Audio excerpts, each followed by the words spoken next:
నూలు నూలులో శతాబ్దాల గౌరవం, పట్టు పరంపరకు ప్రతీక, సంప్రదాయానికి శాశ్వత చిరునామా సఖీ.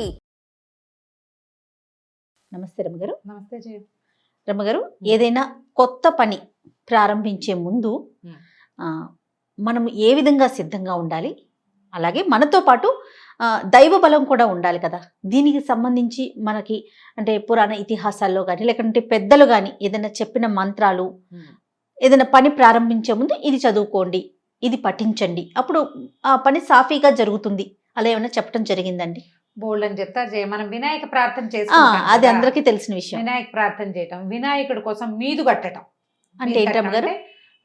ఎలా అంటే ముడుపు కట్టడం అంటారు కదా, అట్లా మీది కట్టడం అంటే ఏదైనా మంచి ముఖ్యమైన పని చేస్తున్నాం, వినాయకుడిని ప్రార్థించుకోవటం, మరి ఇంట్లో కొంచెం ఇల్లంతా శుభ్రం చేసుకోవటము, పాజిటివ్ మైండ్ తోటి కాస్త ఒక పట్ట ఒక గుడ్డలో, అంటే మనం ఉత్తరీయాలు అవి ఉంటాయి చూడు, మన సత్యనారాయణ వ్రతాలు ఓ ఉత్తరీయం, చిన్న ఉత్తరీయాన్ని మడత పెట్టి ఒక డబ్బా సోల బియ్యం, ఒక గ్లాసెడ్ బియ్యం, ఒక పావు గ్లాసు శనగలు కానీ శనగపప్పు కానీ అందులో వేసి, తర్వాత ఒక చిన్న అరిటాకు మన తమలపాకు మీద వినాయకుడి చిన్నగా పసుపుతోటి చిన్న గుండ్రటి ఇది చేసుకుని పసుపు బొట్టు పెట్టుకోవటం, ₹1 నాణ్యం పెట్టడం, పెట్టి ఈ వస్త్రాన్ని మూట కట్టేస్తారు, మీదు కట్టడం అంటారు. ఇవి సాధారణంగా ఎప్పుడు చేస్తాము, గృహప్రవేశాలకి వాటికి పెళ్ళిళ్ళప్పుడు ముహూర్తం పెడతాం, పనులు ప్రారంభించడం కోసం చేస్తాం చూడు, అప్పుడు ఇలా వినాయకుడికి మీది కట్టడం అనేది పాతకాలపు పద్ధతి. తర్వాత వినాయకుడికి బియ్యం పోయటం అంటారు, లేకపోతే గోధుమ రాయి పెట్టడం అంటారు. గోధుమ రాయి అంటే అదే తిరగలి అనమాట, తిరగలికి బొట్టు పెట్టి నమస్కారం చేసి స్టార్ట్ చేసుకుంటారు పని. అయితే ఇలా చేసేటప్పుడు మనం ఏ పని అయితే మొదలు పెట్టామో ఆ కార్యక్రమం అయిపోయాక వినాయకుడి బియ్యాన్ని వండటం, కుడుములు చేసి వినాయకుడికి నివేదన చేసి మా పని సజావుగా అయింది నాయన అని నమస్కారం చేసుకోవటం ఒక పద్ధతి. పూర్వకాలం నుంచి చాలా చోట్ల ఆచరించేదే. పెళ్ళిళ్ళు, గృహప్రవేశాలు, ఏదైనా ఫంక్షన్లకి ముందు ఈ పని చేస్తాం. అయితే ఇప్పుడు మనం రోజువారీ దైనందిన జీవితంలో ఏదైనా కొత్త పని ప్రారంభించేటప్పుడు ఏం చేయాలి అంటే, మొదట పాజిటివ్గా ఉండాలి. మనం ఏ వ్యాపారమో పనో ఉద్యోగమో ఉంటే దాని ఆను ముందు వెనక 4 తెలుసుకోవాలి. ఆల్రెడీ ఆ రంగంలో ఉన్న వాళ్ళతోటి మాట్లాడుకోవాలి. మనం ఏదైనా ఒక పని చేసేటప్పుడు హోప్ఫుల్గా చేయాలి చూడు. అవునండి, అది బాగా అవ్వాలని కదా. ముందు అది బాగా అవ్వాలంటే దాని తాలూకు 4 వ్యవహారాలు మనకు తెలిసి ఉండాలా. ముందే మొదలు పెట్టేసి తర్వాత ఆగిపోయిందని దైవ దోషణ చెయ్యొద్దు. అవును, ముందే 4 కనుక్కోండి. మీరు అన్ని వ్యవహారాలు కనుక్కొని ఓకే ఇందులోకి దిగితే ఈ పని సజావుగా అవుతుంది. మనకి దైవ సహాయం కావాలి. ఈ దైవ సహాయం కోసం మనం ఈ పని మొదలు పెట్టుకోవాలి. ఇట్లా వినాయకుడికి నమస్కారం చేయటం, వినాయకుడి కోసం ఒక చిన్న బెల్లం ముక్క నివేదన చేయటం. రోజు ఈ పని మొదలు పెట్టుకున్నాక ఏదో కాగితాలు రాయటం మొదలు పెడతాము, తర్వాత ప్లానింగ్ స్టార్ట్ చేస్తాము. ఈ ప్లాన్ సరిగ్గా అవ్వాలన్నా కూడా మీరు వినాయకుడి కోసమే ప్రత్యేకంగా దీపము, వినాయకుడికి ఒక చిన్న బెల్లం ముక్క నివేదన చేయటము అలవాటు చేసుకోండి. ఈ గణపతి విగ్రహాలు మనకి చిట్టివి పెద్ద పెద్దవి బోల్డ్ అని కానీ దొరుకుతాయి, ఎన్ని రకాలు. ఒక గణపతి ప్రతిమని ఉంచుకోవటం, రోజు ఆ గణపతి ప్రతిమని శుభ్రం చేయటం మనం ఒక ప్లానింగ్ మొదలు పెట్టంగానే చేయాల్సిన పని అనమాట.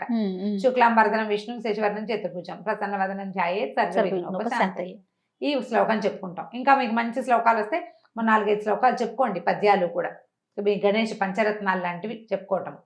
గణపతికి చక్కగా పసుపు పెట్టి దాని మీద కాస్త ఆయనకు బొట్టు పెట్టడం, ఈ 2 శ్లోకాలు చెప్పుకుని ఒక దీపారాధన చేసి ఒక చిన్న బెల్లం ముక్కని గణపతికి నివేదన చేయండి. దీనివల్ల మనం ప్రారంభించిన పని సజావుగా ముందుకెళ్తుంది. మీరు ప్రయాణించేటప్పుడు మీ హ్యాండ్ బ్యాగ్లో కానీ మీ బ్యాగ్లో కానీ వస్తువులు ఎక్కడికైనా సూట్ కేసు పట్టుకెళ్ళేటప్పుడు ఒక గణపతి ప్రతిమని షోపీస్ లాంటివి కూడా దొరుకుతున్నాయి, పేపర్ వెయిట్ లాగా కూడా గణపతి ప్రతిమలు దొరుకుతున్నాయి. వారిని నీతో పాటు తీసుకెళ్ళటం అలవాటు చేసుకోండి. ఆ గణపతి మనతో ఉన్నాడన్న భావన మనకి ధైర్యాన్ని ఇస్తుంది. ఇలా షోపీస్గా మనతో పట్టుకెళ్తున్నటువంటి గణపతికి మనం పూజా విధానము అవి చేయము, కానీ ఆ స్వరూపం మనకి కనపడుతూ ఉంటుంది. మనం వర్క్ చేసే టేబుల్ ఎదురుగుండా గణపతిని ఉంచుకోండి. అనుకున్న పని సజావుగా, ఒకవేళ ఏదైనా సమస్య వస్తే ఈ గణపతి నీకు తోడుంటాడు. సమస్య కనుక వస్తే రాలేదు, నువ్వు ముందుకెళ్తున్నావు, ఒక్కో అడుగు బేబీ స్టెప్స్ వేసినావు, నీకు తోడుంటాడు, నీతో పాటు నడుస్తాడు గణపతి. ఇట్లా గణపతికి మన జీవితంలో భాగస్వామ్యం ఇవ్వండి. గణపతిని మన పెద్దన్నయ్య అనుకోండి. దీంతో పాటు మనం ఏం చేయాలంటే గణపతిని మనం పెద్దన్నయ్య అనుకున్నాం అంటే ఫ్యామిలీ అనుకోమని చెప్తున్నాం కదా. అవునవును. ఫ్యామిలీని మీతో ఉంచుకునే ప్రయత్నం చేయండి. కుటుంబంలో ఎవరైనా వ్యతిరేకించే వ్యవహారాల్లోకి దిగద్దు. ఇది ప్రధానం అసలు. వాళ్ళని మనతో ఉంచుకుంటే నీకు ఏ సమస్య వచ్చినా నువ్వు 4 అడుగులు ముందుకేసినా కుటుంబం నీకు ఎప్పుడు నీతో పాటు ఉంటుంది, గణపతి ఉన్నట్టే. అంతే. కాబట్టి ఫ్యామిలీని వ్యతిరేకించి వాళ్ళు వద్దంటుంటే చెయ్యొద్దు. ఏది కూడా వ్యాపారం కానీ, విద్య కానీ, పరిశ్రమలు పెట్టడం కానీ, వివాహం చేసుకోవటం కానీ ఒప్పించి చేసుకోండి. ఏమైనా సరే, ఏ పనైనా అది నీకు సజావుగా ముందుకెళ్తుంది. నాకు నచ్చింది చేసేస్తాను కాదు, నువ్వు ఎందుకు చేస్తున్నావో జస్టిఫై చేసి చెప్పగలగాలి. అప్పుడు ఏమవుతుంది, అవతల పని మీద నీకు పూర్తి అవగాహన ఉన్నట్టు. అవును. అది సజావుగా వెళ్తుంది. ఈ గణపతి ప్రార్థనని అలవాటు చేసుకోండి. విద్యార్థులకి, పిల్లలకి చిన్నప్పటి నుంచి కనుక నేర్పిస్తే పెద్దయ్యాక కూడా ఇప్పుడు దీన్ని దైవ సహాయంగానే భావించద్దు. ఆర్థడాక్స్ థింగ్సో, ఇవి పాతకాలపు భావాలు, మూఢాచారాలు, భగవంతుడి మీదే డిపెండెన్సీయో కాదు. భగవంతుడిని మనతో పాటు ఉంచుకోవడం అదొక నమ్మకం కదండి. అంతే, ఒక పాజిటివ్ ఎనర్జీ. కరెక్ట్. దాన్ని మనతో పాటు ఉంచుకోండి. గణపతి ప్రార్థన బాగా రెగ్యులర్గా చేసే అలవాటు ఉంచుకోండి. విద్యార్థులతో పాటు వాళ్ళ టేబుల్ మీద గణపతి ఉండాలి. ఎక్కడికైనా ప్రయాణిస్తుంటే ఒక చిన్న గణపతి విగ్రహం వాళ్ళతో పాటు వెళ్ళాలి. తర్వాత ఇంకా వాళ్ళ భక్తి రకరకాల దారులకు వెళ్ళింది అనుకోండి, ఎవరిని మీద భక్తి ఉంటుందో వాళ్ళని వాళ్ళు తీసుకెళ్తారు. పెరిగి పెద్దయ్యాక. చిన్నతనం కనుక మనం ఇట్లా అలవాటు చేస్తే ఆ తోడుగా ఉండటం, ఎవరో ఒకళ్ళతోటి అట్లా ఉండటం, దానివల్ల ఏమవుతుందంటే తమకి గణపతి నిలబడ్డట్టుగానే వీళ్ళు ఇంకొకళ్ళకి ఆలంబనగా నిలబడ్డం వస్తుంది. అవునవును. తర్వాత రమ్మగారు, తప్పు చేస్తే ఏదన్నా తెలిసి తెలియక చేసినా అమ్మో దేవుడున్నాడు శిక్షిస్తాడేమో అనే ఒక భయం కూడా చిన్నప్పటి నుంచి అలవరుతుందండి. దీనికి చిన్న కరెక్షన్ చెప్తాను. చెప్పండి. ఈయనకి నచ్చదేమో అని అనిపించాలి మనకి. దేవుడికి నచ్చదు, అమ్మో నేను ఇలా చేయకూడదు, దేవుడు మెచ్చని పని అని అనిపించాలి. దేవుడు శిక్షించి నిన్ను పడేయడు, పాడు చేయడు, కానీ చూస్తాడు. అది కరెక్ట్ అండి, మీరు చెప్పింది కరెక్ట్. మనం భగవంతుడు మనల్ని చూస్తున్నాడు, అతను మనతో పాటు ఉన్నాడు, ఆయన మెచ్చే పని చేయాలి కానీ నచ్చనిది చేయకూడదు అనే ప్రాక్టీస్ మన బ్రెయిన్కి మనం అలవాటు చేసేసేయాలి.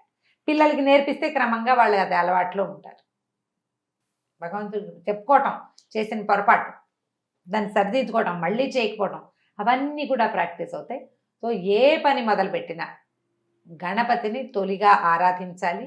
ఆయన్ని మనతో పాటు ఉంచుకునేలాంటి ప్రవర్తనని మనం కలిగి ఉంటే మొదలుపెట్టిన పెద్ద పనైనా చిన్న పనైనా తప్పకుండా అవుతుంది. ఎందుకంటే ఈ పాజిటివ్ ఎనర్జీ మనతో పాటు ఉంటుంది కాబట్టి.